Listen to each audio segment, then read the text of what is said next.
Hi there, and welcome to The Daily Gardener, a podcast about gardening, botanical history, and literature. I'm your host, Jennifer Ebling, and today is April 28th. Today we celebrate the son of a Quaker family from Pennsylvania who accomplished much during his lifetime, and he left a legacy of botanical information for future generations. We'll also learn about a woman who, together with her husband, created an impressive arboretum in the middle of Iowa. And we'll hear some thoughts about spring from a contemporary Turkish playwright, novelist, and thinker. We grow that garden library today with a fun fiction book about an adventurous young woman who joins an expedition in Yellowstone at the end of the 19th century. And then we'll wrap things up with the fascinating story of the Alaska state flower, the forget-me-not. But first, here's today's curated news.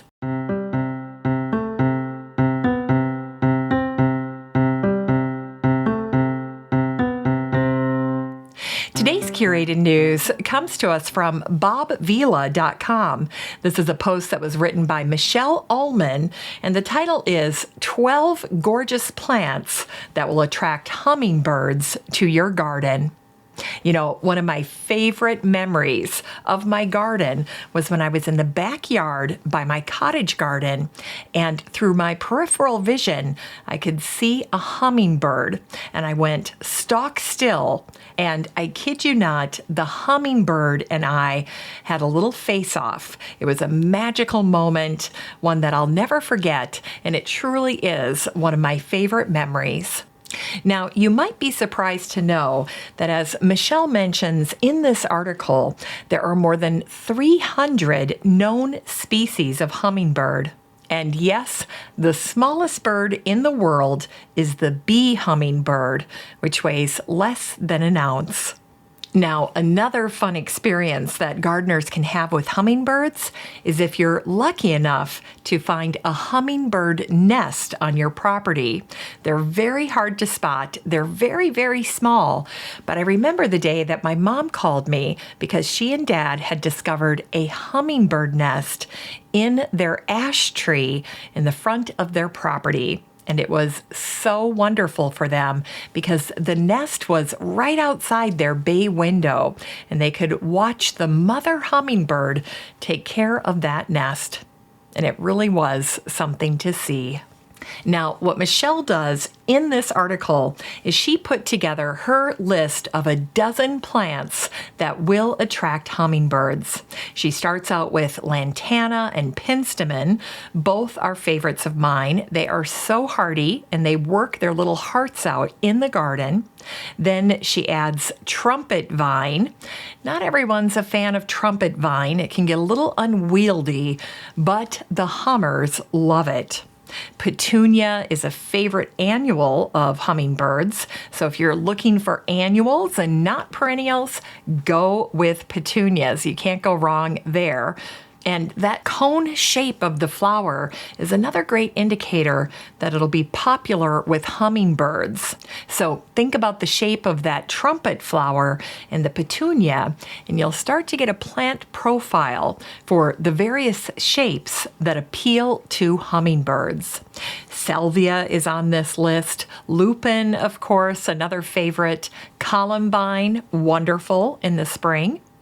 And then Michelle wraps it up with cardinal flower, hosta, that one can surprise people, cigar plant, flowering tobacco, that's another wonderful annual that I put in many of my summer containers, and then finally bee balm. If I was a hummingbird, that would be the plant that I would go for. I absolutely adore the smell of bee balm. So if you ever see me in a community garden and you want me to help you plant bee balm, sign me up. I'll be there. All right, isn't that a great list by Michelle Ullman over at bobvila.com? I think so. Now, if you would like to read her detailed descriptions of these plants, plus see the beautiful pictures of the hummingbirds, then all you need to do is head on over to the Facebook group for the show, search for the word hummingbird using the little magnifying glass at the top, and this post will pop right up. Now, if you're not in the group and you'd like to join, just know that you have a standing invitation. You can join at any time. It's 100% free, and it's a private group. So whatever you share there will stay there. Now, if you'd like to join, it's so simple. All you need to do is head on up to the search bar where you'd search for a friend and type in the words Daily Gardener Community, and then request to join, and I'll admit you into the group. So simple. All right, it's time for today's botanical history.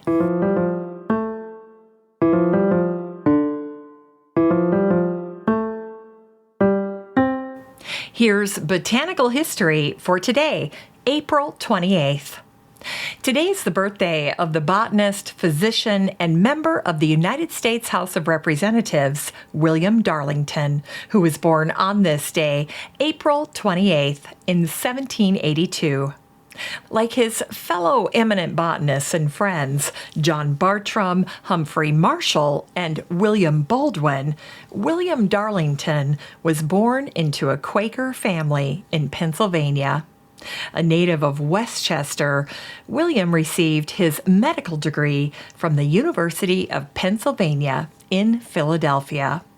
When William was a student, Benjamin Barton, the botanist and author of the first American botany textbook, was an early mentor. After signing on as a surgeon for an East India merchant, William traveled to Calcutta. A year later, he returned to England and married Catherine Lacey.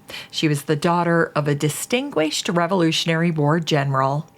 Catherine supported William's work, and the Darlingtons were married for 40 years.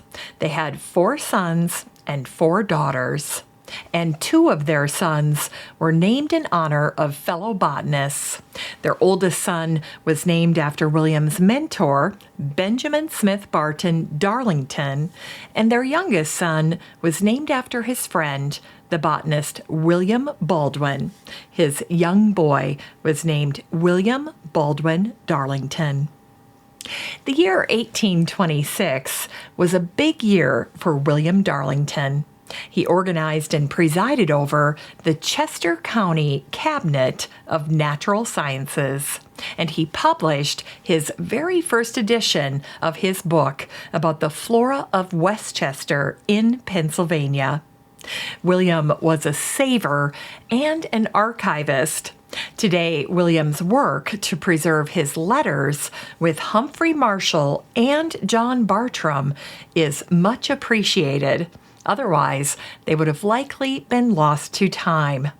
In terms of legacy, one of William's most valuable contributions to botanical history is his masterpiece called Memorials of Bartram and Marshall.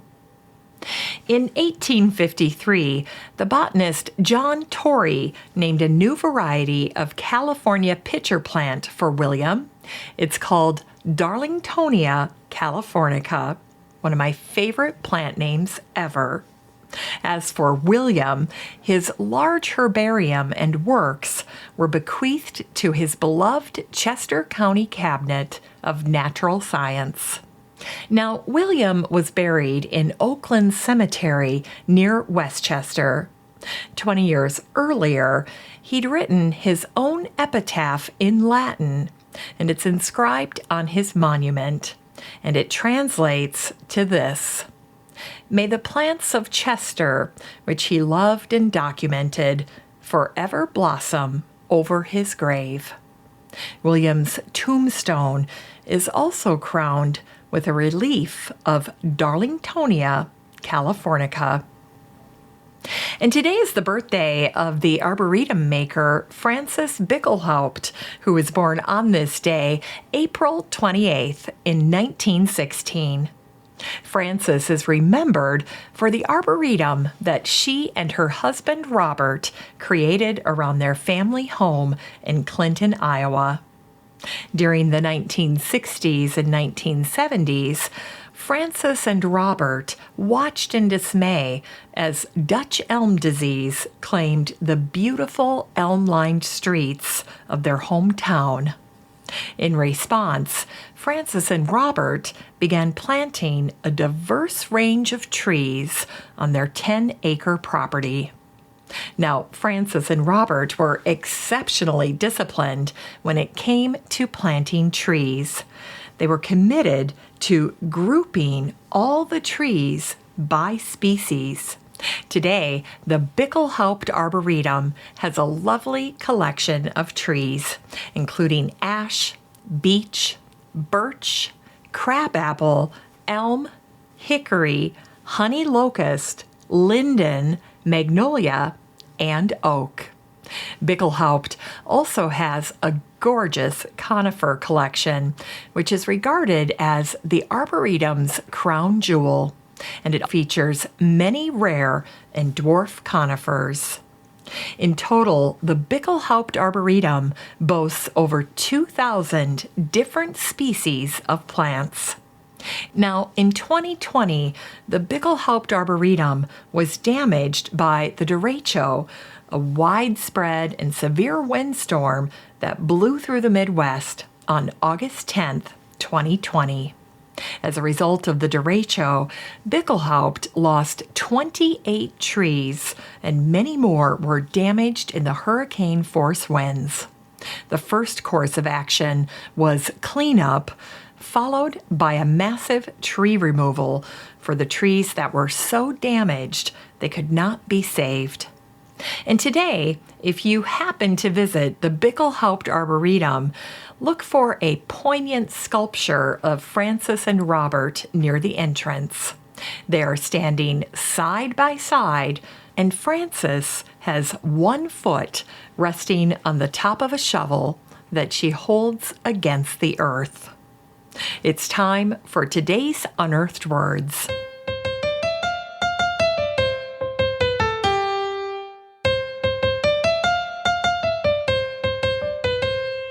Today's Unearthed Words come to us from the contemporary Turkish playwright, novelist, and thinker, Mehmet Murat İldan. In the winter, you may want the summer. In the summer, you may want the autumn. In the autumn, you may want the winter. But only in the spring, you dream and want no other season but the spring.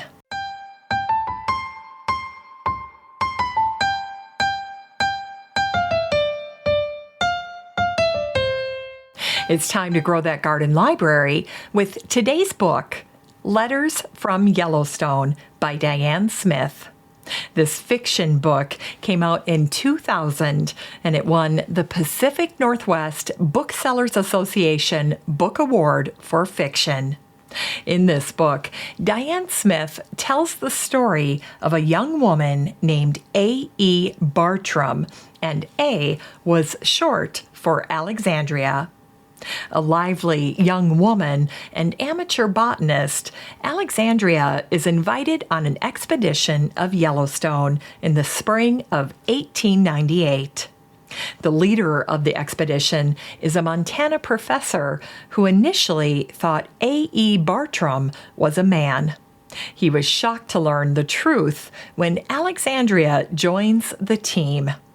Still, it's full steam ahead for the group of scientists, and they embark on a summer of fascinating adventures and a web of entangled relationships. The backdrop is, of course, the beauty of Yellowstone and 19th century concerns about science, economics, and nature. This book offers a little bit of everything: botany, humor, adventure, and even romance. This book is 226 pages of fiction based on true American history, botany, science, nature, and culture. You can get a copy of Letters from Yellowstone by Diane Smith and support the show using the Amazon link in today's show notes for around $1, which means it's a steal, and it's the perfect addition for your summer reading list, hopefully at a beach near you.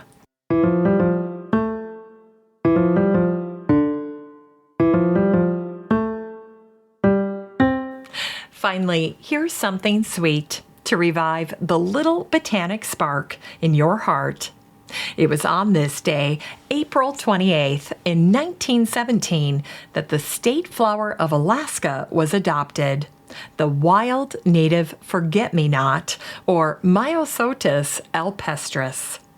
The forget-me-not was part of Alaskan culture long before it became the official state flower.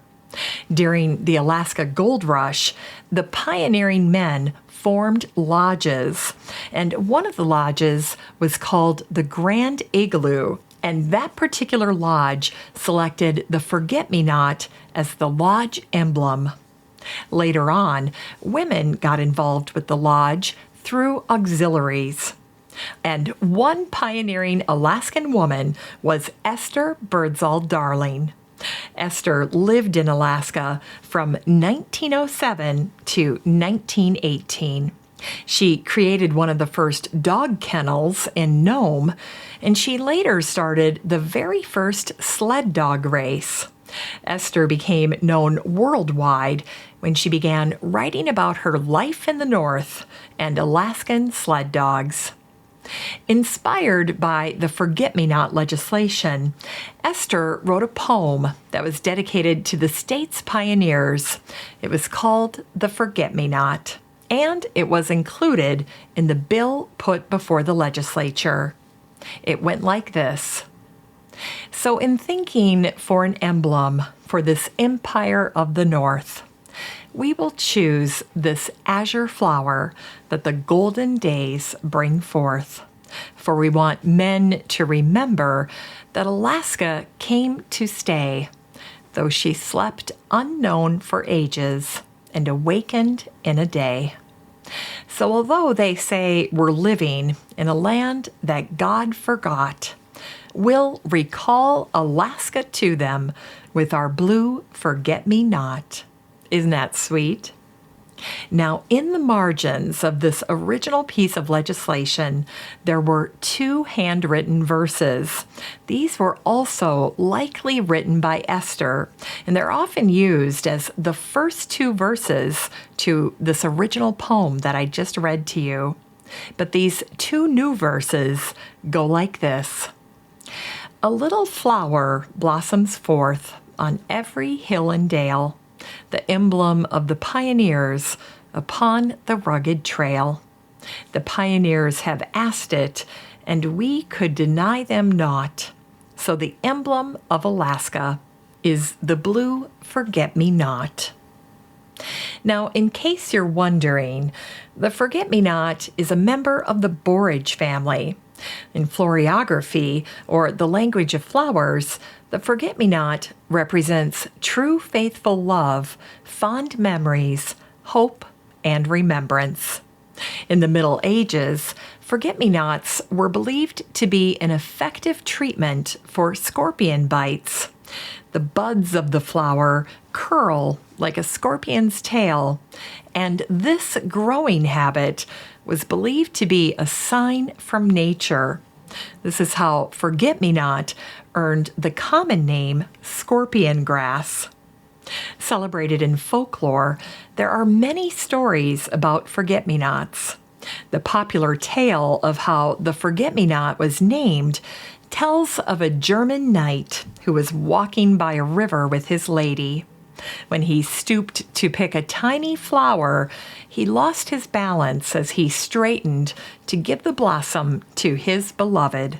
He fell into the river and said, "Vergiss mein nicht," or "Forget me not," before being swept away.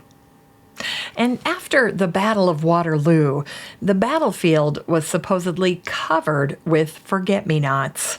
And it was said that the dainty flowers had sprung up to mark the spots of fallen soldiers.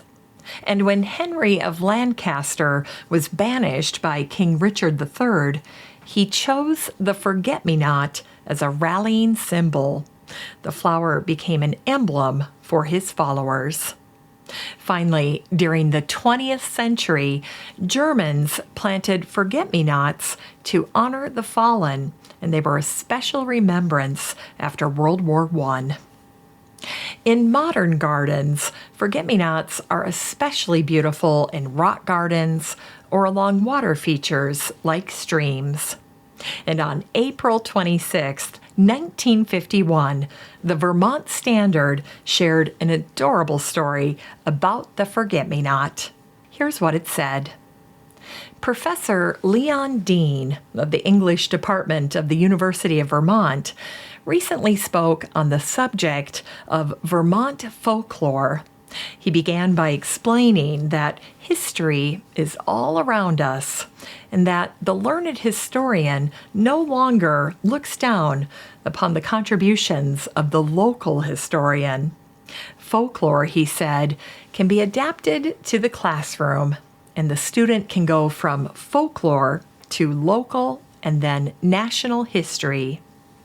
Even more important are people whose memories reach back in a chain from generation to generation.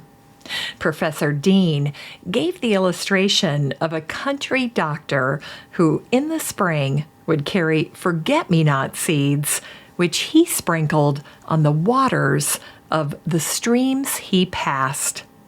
In time, these streams were lined with forget-me-nots, a memorial when he was gone. Thanks for listening to The Daily Gardener. And remember, for a happy, healthy life, garden every day. The Daily Gardener is produced in lovely Maple Grove and Wyoming, Minnesota, with the help of Paige Mance, Brooke Bierbaum, and Eric Begay. If you want to read today's show notes, just head on over to thedailygardener.org. And while you're there, be sure to sign up for my free Friday newsletter. And don't forget that you have a standing invitation to join the free Facebook group for listeners of the show. Just search for Daily Gardener Community the next time you're on Facebook and request to join. Last but not least, you can always get in touch by emailing me at jennifer@thedailygardener.org. I'm your host, Jennifer Ebling, and as always, have a great day in the garden, and we'll see you tomorrow.